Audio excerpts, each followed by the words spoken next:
Dear friends, I'm operator Starsky, and this is day 1111 of Russia's illegal and unprovoked aggression against Ukraine. Suspension of the defense aid to Ukraine led to the Russian escalation along the front lines. European allies step in to help.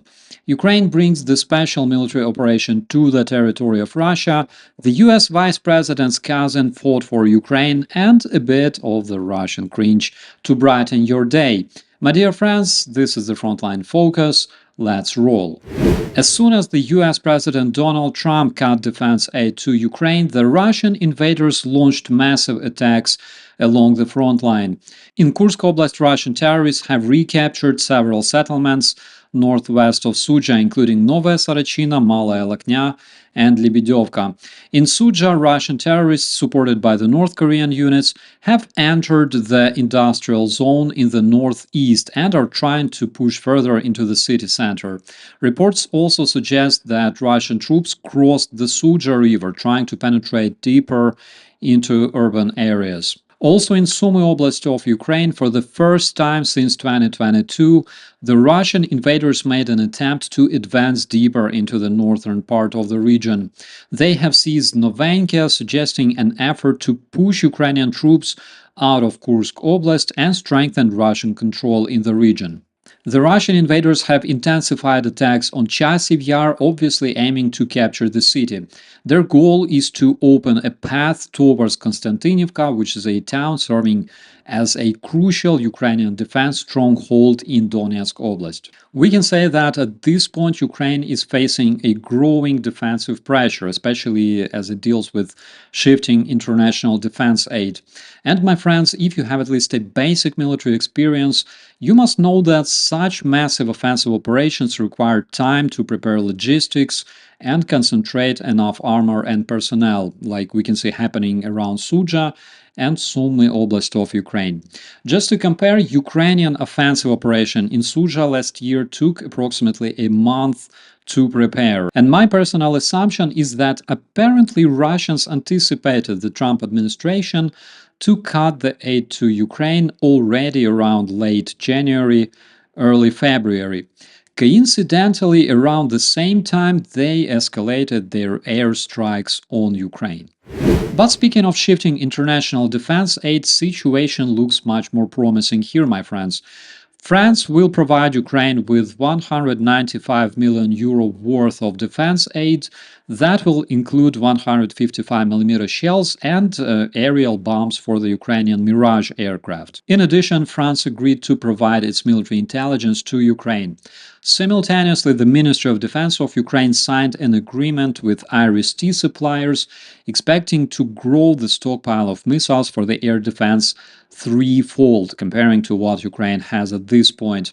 The UK provided the first financial transfer to Ukraine worth £752 million at the expense of the frozen Russian assets. Also, the kingdom signed a deal worth €35 million to provide drones to the Ukrainian defenders. Norway will grow its defense aid to Ukraine more than twice, reaching almost €8 billion in 2025. The European Union will allocate additional €15 billion to boost Ukraine's defense. Also, the Netherlands will provide €700 million to supply Ukraine with drones. And just recently, Portugal has delivered 8 modern helicopters. In some of his recent statements, the internationally wanted war criminal Putin stated that Russians are missing party and drive. The message has been received by the good Ukrainian drones that worked really hard over the past week to make the life for the Russians a bit more brighter. As a result, our neighbors enjoyed a series of parties at the oil refineries in Ryazan, Novokuybyshev, strategic factories in Kornevo and Novolipetsk, oil refinery in Leningrad Oblast, also several biggest oil and gas terminals in Rostov and Syzran, and even a military rations manufacturing plant in Bryansk. I mean, the Russian invaders will be wasted in a meat assault anyways. Why spend the MREs? Plus, they are not particularly good. Ukrainian flying objects bringing joy to the Russian oil and gas industry are responsible for decreasing the production of those resources in the terrorist federation by approximately 1/3. In January 2025 alone, Ukraine conducted over 25 successful attacks on Russian strategic assets, including major oil refineries and pumping stations. At this point, Russia is desperate to have sanctions lifted because they struggle repairing the damaged facilities without the foreign components.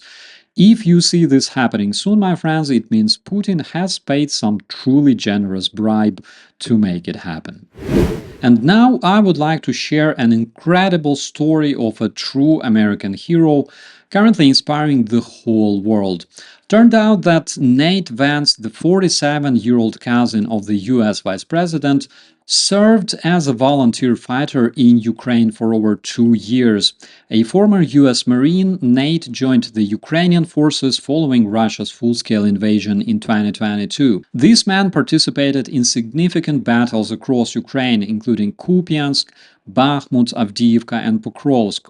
His commitment to Ukraine's defense persisted until January 2025, when he concluded his service shortly before his cousin's inauguration as vice president. In recent interviews, Nate expressed profound disappointment regarding his cousin's stance on Ukraine. He criticized J.D. Vance's actions during an Oval Office meeting with the Ukrainian President Volodymyr Zelensky, describing the whole encounter as an ambush and labeling the behavior of the Trump administration as absolute dishonesty. Nate Vance also expressed concerns that reduced U.S. support for Ukraine, including cuts for defense aid and intelligence sharing, undermines Ukraine's defense efforts and emboldens Russian aggression. And this is something coming from an actual American veteran who fought actual Russian terrorists in Ukraine, my friends. Not on a sofa and not in the world of warships.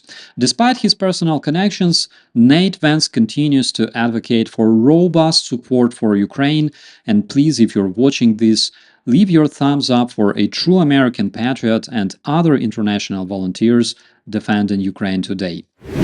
And finally, a small but worthy Russian cringe for you, my dear friends.